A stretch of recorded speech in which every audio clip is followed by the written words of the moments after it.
But I think it's pretty clever because it's like about splurging and budgeting or getting. The word she's referring to is splurgetting, and it has to do with how many Canadians are budgeting for their travel expenses so they can fit in more bucket list activities when they get there.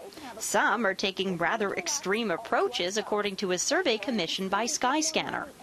I thought was really interesting because it's something that I wouldn't necessarily do, is some travelers would cut back on drinking and would just drink water so they can save some money and spend it somewhere else. But the most common practice, especially for millennials, is looking into alternative accommodations. So because you can just save so much money. I mean, if you do spend a night in an airport or a bus station, which I have, I'm sure lots of other people, young people especially have, you can save, $150, $200.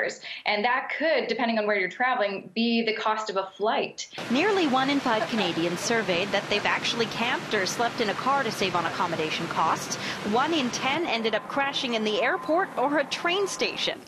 But the thing is, there's been a big shift from older generations, baby boomers and Gen Xers, where they will basically maybe limit their travel so they only go once a year, but then have a really nice trip.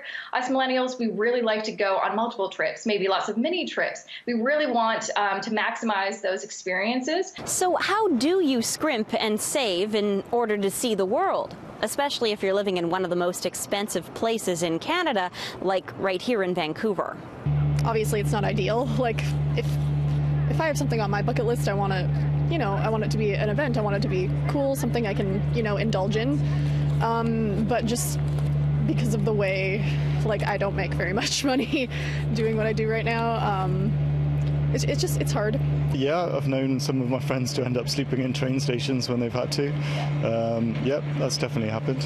Well, I mean, you were able to save more and really cut down on your budget, better than had you paid for a hotel. And at the same time, it's the experience that you get. Have more money to go and see things and do things, like let's say eat out or go pay for something like go skiing or snowboarding. And while more younger people were willing to sacrifice comfort for adventure, the survey also found millennials were the most likely of all age groups to pay off their trip on their credit card before taking off for their flight.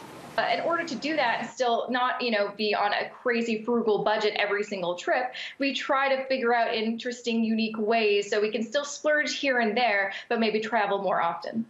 Morehouse says people in British Columbia are the most likely to vacation 3 or more times a year. In Vancouver, Andrea Macpherson, City News.